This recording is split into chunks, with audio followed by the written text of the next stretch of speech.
नमस्कार, मैं हूं आपके साथ ज्योति यादव और आप देख रहे हैं आज की महत्वपूर्ण खबरें फटाफट अंदाज में। आइए अब नजर डालते हैं आज की सुर्खियों पर। नीट पेपर लीक पर सुप्रीम कोर्ट सख्त। नीट यूजी पेपर लीक मामले में सुप्रीम कोर्ट ने एनटीए को कड़ी फटकार लगाते हुए कहा कि जब तक जवाबदेही तय नहीं होगी ऐसी घटनाएं रुकने वाली नहीं है।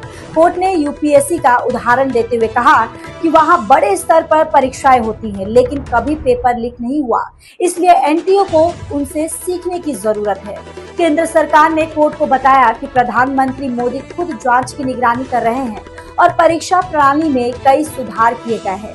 अब 21 जून को री एग्जाम होना है। कुल मिलाकर संदेश साफ है कि अब परीक्षा प्रणाली में पारदर्शिता और जवाबदेही बढ़ाने का दबाव काफी बढ़ गया है।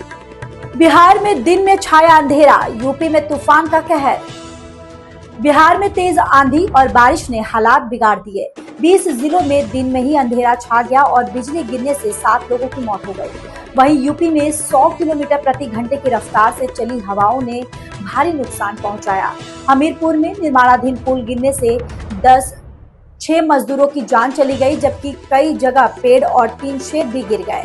मौसम विभाग ने अगले कुछ दिनों तक ऐसे ही मौसम की चेतावनी दी है, यानी भीषण गर्मी से राहत तो मिली है, लेकिन अब आंधी और बारिश नई चुनौती बन गई है। कॉकरोच जनता पार्टी को हाईकोर्ट से राहत नहीं। कॉकरोच जनता पार्टी के संस्थापक की याचिका पर दिल्ली हाईकोर्ट ने केंद्र सरकार और एक्स को नोटिस जारी किया है, लेकिन फिलहाल बंद किया गया अकाउंट दोबारा चालू करने से इनकार कर दिया है। कोर्ट का कहना है कि सरकार का पक्ष सुने बिना कोई फैसला नहीं लिया जा सकता। मामले की अगली सुनवाई 6 जुलाई को होगी।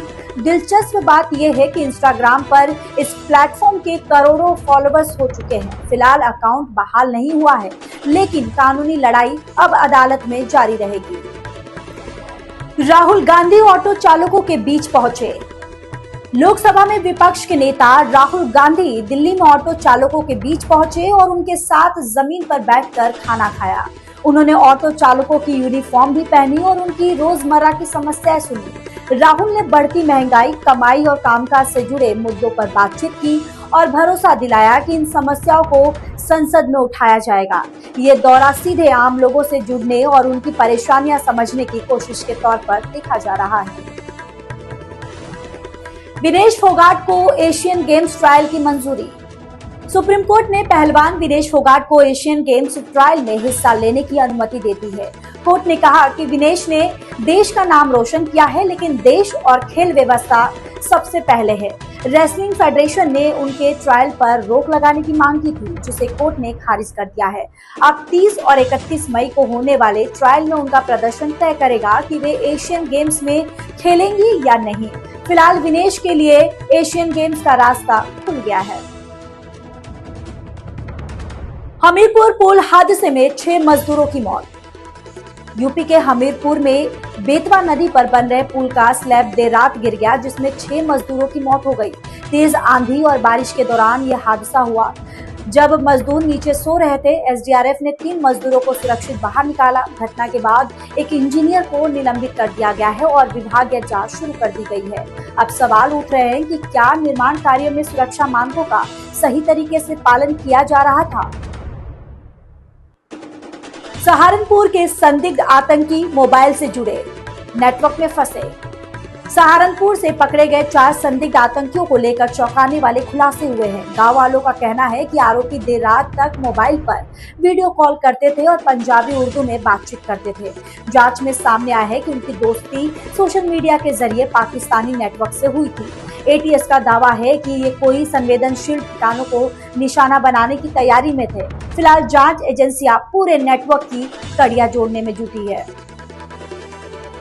बीजेपी नेता की हत्या से सनसनी। लखनऊ में बीजेपी युवा मोर्चा के नेता शिवम सिंह की हत्या ने सनसनी फैला दी है। आरोप है कि पहले सिगरेट मांगने को लेकर विवाद शुरू हुआ और फिर हमलावरों ने ईंट पत्थरों से हमला कर उनकी जान ले ली। परिवार ने इसे साजिश बताते हुए दोस्तों और ड्राइवर पर भी शक जताया है।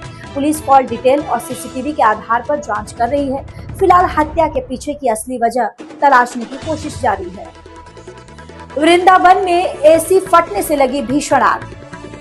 मथुरा के वृंदावन में एक पोशाक गोदाम में एसी के आउटर डोर यूनिट फटने के बाद भीषण आग लग गई और इतनी तेजी से फैली कि 3 मंजिला इमारत का बड़ा हिस्सा इसकी चपेट में आ गया। दमकल की कई गाड़ियों ने करीब 2.5 घंटे की मशक्कत के बाद आग पर काबू पाया।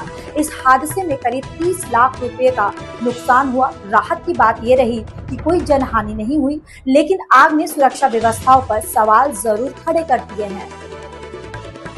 लखनऊ में मंदिर मस्जिद विवाद बढ़ा।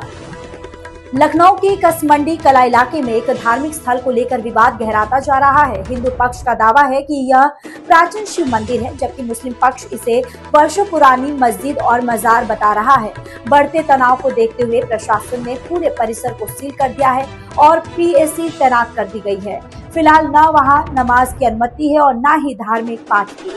प्रशासन का कहना है कि शांति बनाए रखना पहली प्राथमिकता है और आगे का फैसला कानूनी प्रक्रिया के आधार पर होगा।